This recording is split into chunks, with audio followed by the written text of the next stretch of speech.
a glycemic load of foods. And the reason this is important in our whole sugar discussion is because the level of blood sugar does influence your hunger. It influences the food choices you make and really overall how much you're taking in. So that's why it's important to bring it up. Now, you know, sometimes our blood sugar just gets kind of low and we get crabby because we're hungry. That can definitely happen. Over time, though, if your blood sugar is chronically too low, you can actually have physical problems other than just being tired and not having a lot of energy. Being kind of in a brain fog can actually lead to more serious things like double vision, palpitations, headaches, migraines, and makes it harder for you to lose weight. So we don't want to go too low, but on the opposite end, we definitely don't want it to be too high either, because like Kelly said, when it's chronically too high, you're going to develop symptoms of prediabetes. So thirst, urination, frequent hunger is also a symptom. Always tired, headaches, just basically not feeling very good. And if it stays at that high level, then that's when you develop and can be diagnosed with actual diabetes, type 2 diabetes, which can lead to all kinds of bad things. Actually read a report that just came out recently that 1 in 3 Americans actually have prediabetes. 1 in 10 have been diagnosed with diabetes, type 2 diabetes, but 1 in 3 are in that pre-diabetic state. So why it's important for us, because everybody on this call knows the importance of moving, healthy eating. I don't think we're in that pre-diabetic state. Excuse me, Kara? Yes. Sorry, let me ask a question. Since we don't want to be too low and we don't want to be too high, is there a number that's like a middle ground that say, you know, the number you're shooting for somewhere in a particular range? Like 120. 120. Yeah. Thank you. Mm-hmm. Yeah, so that really good question. And we want to stay at that even keel. Like that's what we want our chart. We want our chart to look like the one on the right. So that there aren't a whole lot of spikes, a whole lot of crashes, because the crashes are when you get hungry, when you start to reach for things that are going to bring your blood sugar level back up, like, you know, the quick sugar, the quick energy, the refined carbs. And the other bad thing about the blood sugar going up and down is you're hungry sooner. So, you know, when you feel that starving, whatever, 2 hours after you've eaten, you really feel like you have to keep eating or else you're going to get that brain fog and that dizziness. So overall, you're going to eat less if you do keep that blood sugar even, at an even keel. So the glycemic index was actually, it was developed for diabetics, and it was so that they could help compare different foods based on the food's ability to cause a rise in blood glucose. And it's abbreviated as GI. And the way they did this was they took a food as a standard, and it's usually either pure glucose or white bread. There's 2 different tables depending on what food they used as the standard. And that food was given a value of 100. And then all other foods were ranked in comparison to that one food. We're going to use glucose on the charts that I will show you. They all use glucose as the standard. It's not a measure of sweetness. It doesn't have anything to do with taste, although sweeter foods generally have a higher GI value, but that's not what it is. It's just a tool that measures how individual foods are going to impact your blood sugar level. So a couple of things to understand about the glycemic index and some of its limitations. The higher the number, the greater impact on blood sugar level. Like we showed in that first couple of charts, studies show that eating lower glycemic index foods on average leads to a greater feeling of fullness and less snacking between meals, less of that starving feeling. It's a general guide. Some of the things to consider when you're looking at just glycemic index is the way that the whole thing was developed by the researchers. They used 50 grams of carbohydrates of the foods they were testing. So for some foods, you have to get a pretty large amount to get to 50 grams of carbohydrates. So like for carrots, you would need to eat over 6 cups of carrots to get to 50 grams. The foods were tested alone in isolation. Like, you know, the test subjects ate like a baked potato or a white russet potato, nothing else. And then, so they could see how that food by itself affected blood sugar. And we know that's not how we eat in general. The ripeness of fruits and vegetables and grains will affect the GI, the glycemic index. The more ripe a food is, the more naturally occurring sugar it has. So the higher the GI value of that food. And also, you know, the GI really gives no indication of the overall nutritional value of the food. So in order to make it a little more usable, more user-friendly, we use the glycemic load, which takes serving size into account. It kind of normalizes, I guess, the glycemic index values. I mean, there's going to be correlation, like something with a higher glycemic index will in general have a higher glycemic load. But there can be foods that, you know, are in like the medium GI category that will end up on the lower end of glycemic load just because of serving size. So it just gives you a more realistic view and balanced view than looking solely at the glycemic index. So you can see here, and actually just going back to that slide, the ranges. For glycemic load, you want to stay in less than, I would say less than 19, because low is less than 10, less than 19 is medium, and then you get over 20, that's when you're getting into a higher load on the body. And then you can see the glycemic index numbers are broken down into the same 3 ranges of low, medium, and high. So these are just some examples of common foods, and you can see you know, where some of them fall. Raisins, just to point out, like dried fruits are generally really high in sugar. And a lot of that is because, you know, the water content is gone, so their sugar content goes up. So they do tend to, they're a great source of energy, obviously, but that's why we mix them with other things like nuts so that you're not just getting that sugar spike right off the bat. And then you can see some of our favorite healthy vegetables like broccoli and spinach have really very little effect on your blood sugar. So these are just some things, you know, to be aware of. Legumes, the beans are pretty good. They're generally pretty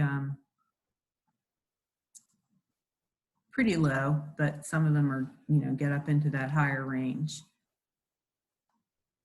And then for grains. Hey, Kira, before you move on, Yeah. go back. Uh-huh. Baked potato versus sweet potato, that seems so counterintuitive. Mm-hmm. The word sweet. I know. Now, I don't know if a 20-point difference is I get, yeah, one is in the high range and the others in the medium range. What's the deal with that? The sweet potatoes generally have more fiber. It's a different kind of starch in the sweet potato and the baked potato. And the starch that's in the baked potato, or the white potato, the russet potato, just has a higher, it goes into the bloodstream faster than the sweet potato. And sweet potatoes are also higher in fiber, which slows down the effect on the blood sugar. Okay, great to know. Yeah. You know, it is interesting. It's definitely counterintuitive too. Your grains, again, you know, as we always say, the more they're processed, the less healthy they are for you. And you can see that, like, you know, the cereals like cornflakes, things that are, you know, don't really resemble the food they actually came from, that has a higher glycemic load. Whereas something like quinoa is lower because it's a seed, you know, that's how it's harvested. It's a seed when you eat it. Brown rice in general is lower than white rice, and that's again because of fiber content and less processing.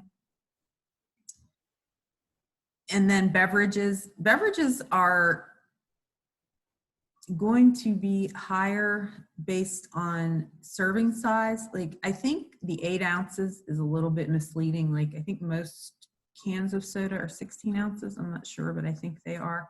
So that glycemic load, if you drink a can of soda, is going to be a little higher if you drink it all at once.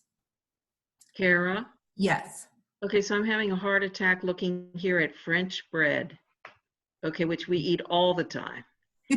Well, And is this for a serving of 50 grams? yeah, and no, it's 50 grams of carbs in the bread. And keep in mind, Okay. this is, you know, there's no brand specified, there's no ingredients. This is just a general guide. Right, but generally looking really bad. Yeah, well, it's the breads that are more processed, that have more refined sugar and flour in them. Mm-hmm. You know, sweeter breads like potato bread, I think, is off the chart. It's not on this particular list, but there aren't a whole lot of whole grains in French bread. Okay. Yeah. Fair enough. Thank you. Sure. Okay, so based on this chart, and because we want to talk about meal choices that are going to be healthy for you, I wanted to start with some breakfast ideas, only because a lot of the foods that, you know, are quick and easy for breakfast are also some of the worst things you can eat. Like if you buy the muffin or the donut or whatever. And the reason I say that is because you're starting off the day with, you know, a blood sugar spike, and then you're going to be hungry 2 hours later. And it's, you know, it just kind of sets you up for not the greatest eating pattern for the day. So I wanted to give some ideas of ways to start your day that are going to be kinder to your blood sugar. Overnight oatmeal, I'm sure everybody's seen that, where you make the oatmeal, you put the oatmeal and some yogurt and some fruit in a jar, let it sit overnight, and then you eat it in the morning. But really, oatmeal in general, as long as you can eat it, because some people do have problems digesting oatmeal. The steel cut oats, the less processed oats, are good in general. It does give you that full feeling. It's a slow release of energy. Normally, if you have oatmeal in the morning, you're not going to be hungry 2 hours later. Eggs are another great food, obviously, a really good breakfast food, because they have that fat and that protein. They're going to keep you full. You just don't want to have them, you know, don't mix them in with a lot of other stuff that might not be so good. But eggs by themselves, or, you know, with vegetables, with some dairy, some veggies, are a great way to start the day. Plain yogurt or Greek yogurt, fruit and nuts. It's okay to have, you know, the fruit, and even if it's dried fruit, as long as you kind of balance it out with some nuts and some yogurt. That's not going to spike your blood sugar. And also, instead of like the sugary cereals, or even the cereals that don't have a lot of added sugar, because they're so processed, they're still going to spike your blood sugar more than like if you had a grain like brown rice or quinoa with some fruit and nuts. And the dairy products, milk,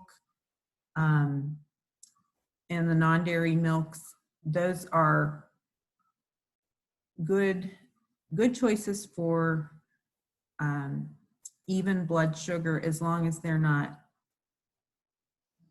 added, don't have a lot of added sweeteners in them. And there's, I'm sorry, there's this brand, and there's a few of them now, of milks that instead of being low fat, where they filtered the fat out, they're actually filtering out some of the sugar, some of the lactose. I know that Fairlife is one of them. It's a lower sugar, higher protein milk, and it's just because the lactose has been filtered. Have you tried it? My husband loves it. Really? Yeah, he does the 2%. Interesting. But yeah. Well, The only thing about what's it called again, Kelly? it's Fairlife milk. Fairlife. Yeah, they took a bad press hit over the summer though because of there were some cameras in their dairy farms that didn't shed a very good light. So I cannot speak to the ethical or humane use of their animals. That hasn't been well fact checked. So that's not a recommendation. It's just as far as their practices. But there are milks out there where they're filtering out the lactose these days, and that's one of them. And the other thing here is that I just wanted to remind you guys, there's nothing wrong with eating traditional lunch and dinner foods for breakfast. So one of the problems is that people look for the replacements for traditional breakfasts like cereals and Pop-Tarts and things like that. But you're not limited. Now, correct me if I'm wrong, Kara, but there's no scientific research that says the stomach can't digest lunch in the morning. No, there's no Oh, okay. research that shows that. Just making sure No, actually, that's interesting. I don't know. I guess because the sweet foods are more palatable, that's why that's why they're so popular for breakfast, because some people don't feel like eating in the morning. I don't know. It's interesting. I'll have to look that up. Do you really think that people are eating brown rice and quinoa in the morning for breakfast? Oh, yeah. Really? I mean, I know people who do. Yeah. And I've done it. And in other countries, fish and rice is actually a very common breakfast. It's just the American breakfast. Exactly. Yeah. And then let's not forget bacon. Where's the bacon, Kara? There's no bacon on your list. I don't have, as far as nutritional value, I don't have really strong feelings against bacon. It's the ethical that I can't get over with bacon. So that's why I never mention bacon. I just can't. I like pigs. It's just something. But anyway, yes, lean meats are okay for breakfast for sure. But these are like a healthier take on our standard idea of breakfast. And actually these snacks and light meal ideas, yeah, you could eat these for breakfast too. I do know people who eat fish for breakfast, which is really nutritionally, it's a pretty good way to start the day because you're getting your omega-3 fats and getting your brain off to a really good start. Yes, if I could chime in on that, Dr. Perricone, who is a well-known anti-aging researcher, Oh, yeah. he wrote this book years ago called The Perricone Prescription, and it was mostly an anti-aging, but it was an anti-inflammation. And for a long time, I made salmon and spinach in the morning for breakfast. And although that might sound unappetizing, you really start to crave it. And it sets you up for such a strong balance. I tell you, my appetite was lower than ever because you have those healthy fats and all the other really nutritious foods. And that it's something I go back to from time to time, especially if I'm having appetite control. You just take a frozen salmon, put it right in the pan. I would put a frozen spinach right under it, turn it on simmer, sprinkle some adobo seasoning on it, and then go get dressed and come down, and it was done. And Not that that's limited to breakfast, but if you enjoy fish, it is really appetizing for breakfast. You'll find that a lot of people will have the smoked salmon. That's like, lox and bagel or salmon and cream cheese. So why not? Why not try it? I think exploring non-traditional breakfast foods. I know you've moved on to the other ideas, but Fine. when you're not limited for this is what I'm supposed to have for dinner because it's a dinner meal. This is what I'm supposed to have for breakfast. My husband regularly eats eggs for dinner about twice a week. And so just explore that and see what your palate is throughout the day. And you might surprise yourself. Yeah, I agree. I think that's a really, really good point. You get into this, like, this is how it's supposed to be. Like we grew up drinking a big glass of orange juice every morning. And, my sister is like, she's 2 years older than me. She still does. I got away from that a long time ago just because I always felt tired and, kind of like after breakfast. So once I cut out the orange juice, that went away because I wasn't spiking my blood sugar and then crashing an hour later. So, and you have to see what's right for you. That orange juice didn't do me any favor. Some people, if you have it with other things, it might be fine, but it's just, some of it's all mental in some cases. And thinking outside the box when it comes to your food is a good idea. So again, these are some snacks and late meal ideas. Again, lean meat, the lean fish, avocado has the healthy fat, the beans, as long as you can digest them. Eggs, again, are good. And snack ideas, nuts and seeds are great. The dry roasted edamame, the soybeans, nut butters, olives are good. The Larabars they're good in moderation. They're high in naturally occurring sugars, so I would want to, moderate those for sure. Jerky, if you like meat, jerky is actually a really good snack. And guacamole, again, in your avocados. Nuts, just to back up a minute to talk about nuts. Nuts are so good for you. The only problem with nuts is it's hard to stick to the serving size. So just be sure, if you like, I like little single serving packages of nuts because then you can eat one and you're not going overboard. But there's so many health benefits to nuts, and they are really kind to your blood sugar. So in moderation, they're a great snack. Are nut butters a relatively similar glycemic index or glycemic load as long as they don't have added sugars? Yep. Yeah, as long as they don't have a whole lot of added sugars or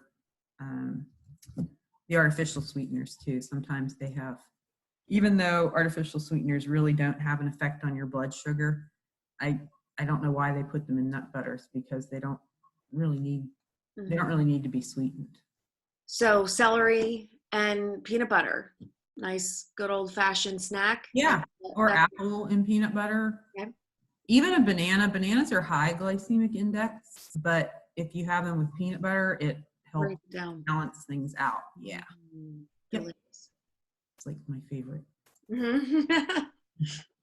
So all the things that we talked about, they all have in common. They have a protein and a healthy fat, which is going to take your body a little bit longer to process.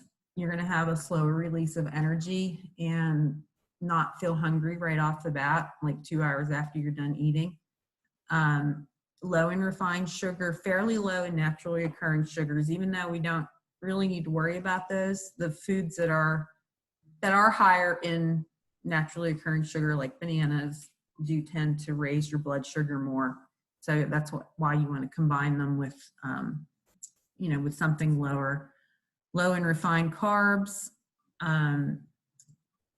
They have high fiber and they're low in harmful fats. And I just added that in there because like some things like, packaged salad dressing, stuff like that can be kind of inflammatory just because the oils that are used, you're not always sure what the source of the oil is. And also oils, if they're really processed, are going to become rancid or inflammatory. So even though they taste okay, like in something, you just want to keep that in moderate amounts, because even though it's like an olive oil salad dressing, it's highly processed olive oil salad dressing. So it's good to make your own or just use very sparingly the commercial products. So just some tips for lower glycemic meals, and these are going to look familiar because they're like the tips for everything when it comes to healthy eating. Try to keep, veggies, fruits, beans about 50% or more of your diet. Eat whole foods, the less processing, the better, because it's less chance to put that refined stuff in that is going to add calories and spike your blood sugar and not give you any nutritional value. Choose good quality grain products. Try to look for things that have at least 4 grams of fiber per serving and don't have added sugar. A lot of breads do have added sugar. You have to read the nutrition label, but even some of the breads that are advertised as really healthy, when you read the nutrition label, they can have several grams of added sugar, which is why they taste so good sometimes. But just make sure you're aware of that. And eat your calories, don't drink them. We talked about that before. We talked about that during the artificial sweetener when we talked about regular soda. It's just, not as satisfying, because when you drink something high calorie, it's not going to keep you full. It's going to raise your blood sugar, and then you're going to be hungry again, in a couple hours. Keep the refined sugars low. And just remember, like we've said before, you don't eliminate fruits and vegetables that might have a higher glycemic load value. Just mix them in with lower glycemic load value foods. And then when eating out, I don't even know why I put this in here because we can't do that anymore. But if you get takeout, be aware a lot of restaurants I've noticed will have like a heart healthy menu or a light menu. And a lot of times it's just based on calorie count and it's not really healthy. So you want to look for things that have, again, the healthy fat, protein, some fiber, and be careful of like sauces and extra things, because that's where the added sugars and the bad oils are going to come in. And also anything that is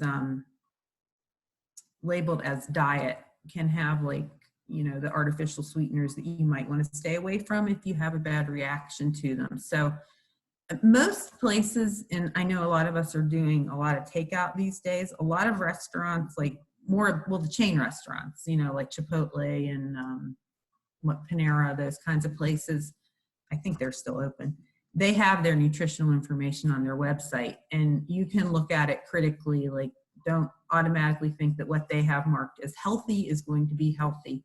You can look at it and be critical and, look for these things that we call out, and then you can make a choice based on that.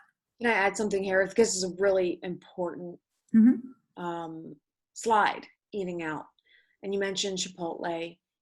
I encourage you all to, if you've never researched and looked up the Chipotle menu, you are going to lose it when you compare a Chipotle burrito to just the Chipotle bowl.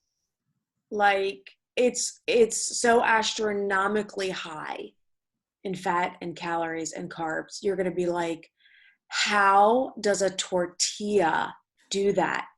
And instantly you're going to look at the bowl and probably never eat a burrito again. But it's so important. I think people avoid, for whatever reason, taking the time to look up their menu options. If you're using a food app like MyFitnessPal or Fujicate, often it's all right there for you. You can, when we do reopen and you're sitting down at the table, if it's not listed on the menu, chances are you can do a quick search for it in your app and you can get that data. Remember, part of this is just creating awareness, and awareness isn't just what you buy at the grocery store. It's every time you put something into your mouth before you do it. And some of the other things here is that she mentioned sauces. When you're eating out, when you're getting takeout, the best option is always going to be the meals where your protein, your fat, your carbs, some people call it that, your vegetable, your meat, and your grain are separate, almost always. So whenever it's like a casserole style or an all-in-one or a pasta dish, even the salads, sometimes you'll look at a salad, and oh, that's great, I'll have the Cobb salad. And then you add it all up and you're like, wow, I'm gonna have this steak, sweet potato, and broccoli instead, and you're gonna come out better. So you'll get into more of a habit of, when you're eating out, to opt for the meals that are actually more expensive, almost always. The seafood dishes where you've got a broiled seafood and then your veggie and your grain come separately. The grilled chicken, even a steak is often a lean filet mignon. You're going to find that because the food quality is so good, they don't have to add all of the sweeteners and the salts and the fats to make it taste delicious. So I always say, when you're looking at the menu, look at the high dollar menu first, because the cheap food is usually, it's like cheap fuel for your body. And then if you're ordering a salad, be very careful. You can make decisions about what they put in the salad. So very often you're going to ask for your dressing on the side. If it's a low-fat dressing, you can believe that it's a high-sugar dressing. So olive oil and vinegar is always a really great option to ask for, dressing on the side. And if it is something that comes with a sauce or a gravy, ask for it on the side. That way you portion it according to your taste. And I think you're going to find a lot of success. If you're trying to stay healthy, or you're trying to lose weight, or you're trying to watch your sugars, you can derail yourself very quickly by giving yourself kind of a free pass whenever it comes to eating out. You can enjoy eating out and eat out frequently, but you need to have that awareness in the process. For sure. Yes. Can I ask one question regarding like sauce and gravy? Okay, so when I fix my own sauces, and I use as my fat, I use olive oil, but of course I do use like white flour. And I was wondering, how do you look at this? Do you look at this as something really better off avoided altogether? Or if you're doing something yourself, is there a way to make it, like say less offensive? I think it's always better to make your own sauces than to buy something pre-made, because it will be less processed. It'll have less additives in it. In moderation, I don't think it's something you would need to avoid. I think it's something you would want to, use in moderation or sparingly. Are you making like a white sauce or? Yes, like Okay. frequently say a white sauce, yes. Sometimes, white sauce and then with some cheese inside.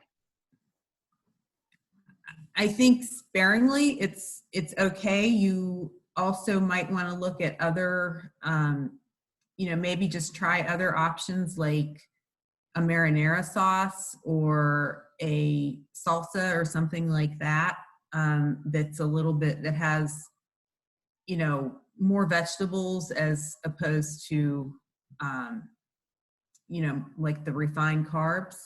Yes. So, but I mean, in a healthy diet, I don't think that's something that has to be avoided entirely, no. But making your own is definitely good. Thanks. Yeah, for sure. Yeah, and just to go back to some of the things that Kelly was saying, the salads are definitely things you want to look out for when you're eating out.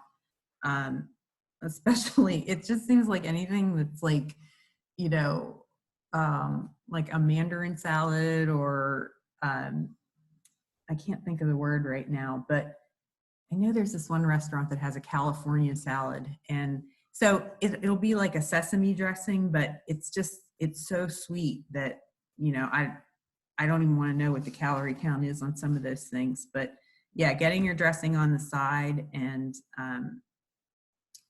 you know, going for the, like Kelly said, the more expensive things are definitely better choices in most cases. Okay, well, this is all I had for the sugar presentation as far as glycemic index, glycemic load. Does anyone have any questions specific to that? I just wanted to tell you about a couple of other things that I just learned recently before we end. But as far as glycemic index and glycemic load, are there any other things you wanted to talk about? Can we just find a glycemic load chart on the internet? Yes. I assume it's just out there. Okay, There's great. a million Thanks. of them out there. Yeah. Okay. Yeah. It's kind of funny because like for a while there, it was really a big, you know, it was kind of a big deal, and now it's not as much. I think it's because it's not a real clear concept. It's not like, oh, this has 5 grams of fat. It's like you have to, you know, like to put it on a label, it would have to be, I think, explained better as far as, you know, what standard of food was used and how it's measured. But you can find it, like a lot of keto diet sites or paleo have information on glycemic index and glycemic loads of foods. Kara, Yeah. going back to, I had asked you in the beginning about that number that you're sort of shooting for in order to keep your blood sugar even. And okay, you mentioned the 120. Okay, so I'm only now having any thought about watching this because my blood sugar has started to rise, but the only number I know is the number that's in your blood test. You know, say, okay, you want to be under 7, you want to be under, you know, I don't know, under 5. Can you relate that 120 to that number that's on blood tests?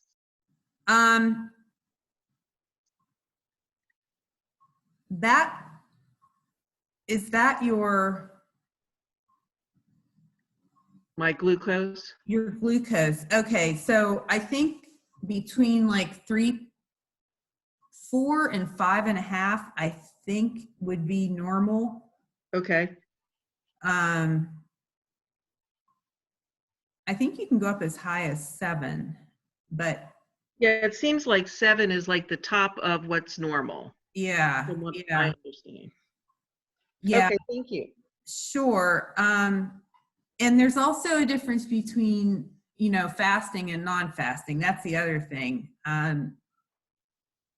It, you know, it depends, like, how, do you know how yours was measured or? Yeah, mine was fasting. Okay. Okay. So I think, yeah, I think that would be on the, like, more toward the staying between 4 and 5.5. Okay, Yeah. thank you. Sure. Sure. Does anybody else have any other questions on anything? Okay. Then I just wanted to look at, these are just a couple of things that I found interesting. I found a new plant-based yogurt that I really like. I wanted to share it with you guys. It's called the Forager Project, and it's cashew yogurt. It's one of the better non-dairy yogurts I've ever tasted. sometimes they're either like totally oversweetened or they're just like really runny. This one actually has a good texture. I could see using it as an alternative to sour cream or, you know, kind of like a sauce kind of thing. So I wanted to throw that out there. And then I had not heard of this. Quark or Korg is another dairy product that's available now. It's very low in sugar. It's like a yogurt cheese-like product that you can buy in little cups. Kelly, had you heard of that? I have not heard of that. Okay. I guess it's fairly new, but it's something that's out there that I have not tried it yet. My sister actually just told me about it this morning, that it's kind of like has like a cheesy texture, and she said it's very good. My sister's not in general like a super healthy eater, so, but she really liked this, and it's no added sugar. It's made from whole milk.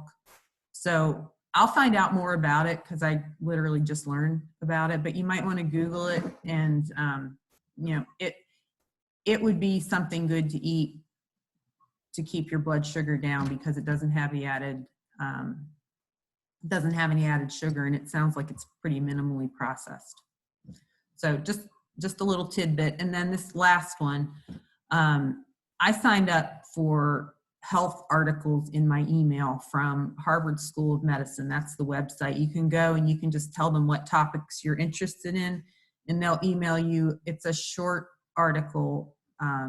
It's not every day. They don't bombard your inbox, but they're readable, current articles on whatever you're interested in. And I found some really good information there. And then they give you links if you want to learn more. So, you know, just while we're all spending time on our computers, it's a good, you know, a good little diversion to have. So that's really all I had for today. Thank you guys for coming again.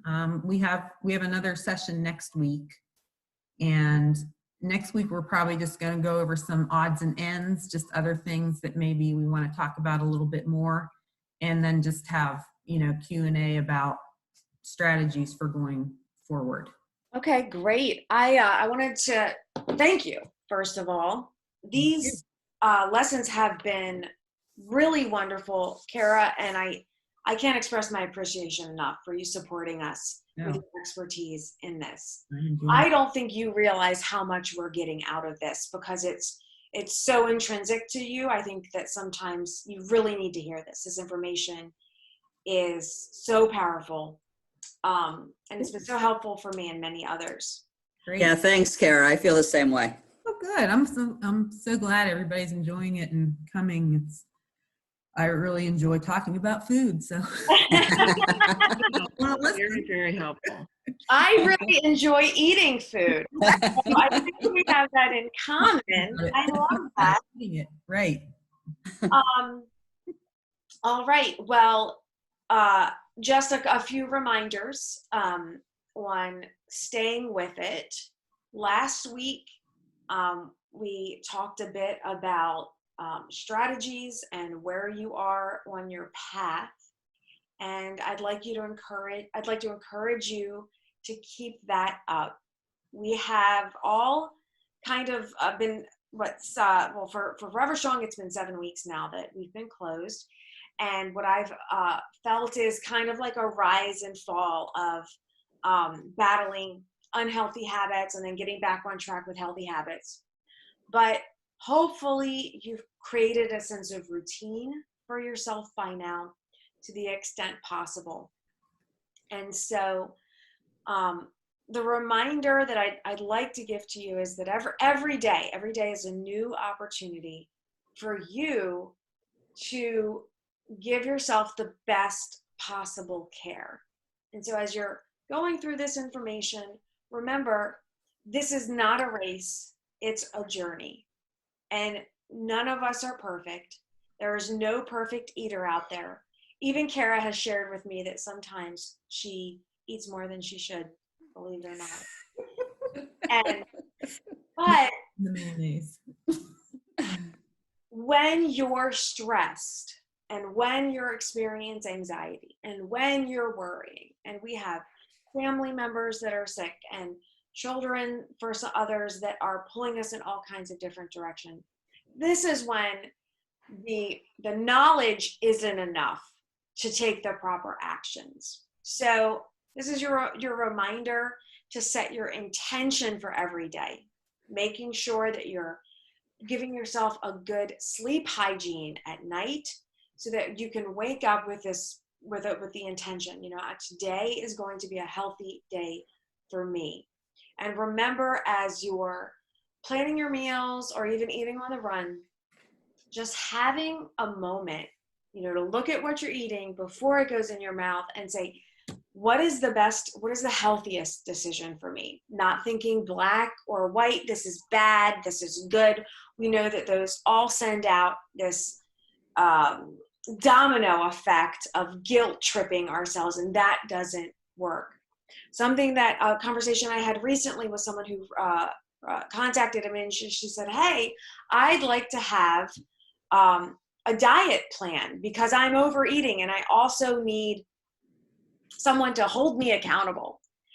And I said, as much as I would love to give that to you, I have found over my history of helping people that holding people accountable for what they eat is usually not a great strategy. It has to come from within you. I know that sounds crazy because I'm a coach. That's kind of what I do. But really, it's about holding up the mirror. How are you treating yourself? When someone slaps you on the hand and says, oh, that's bad. You look at this food journal of yours. Oh, you should feel terrible about how this. Let's get back on the wagon. What are you doing wrong?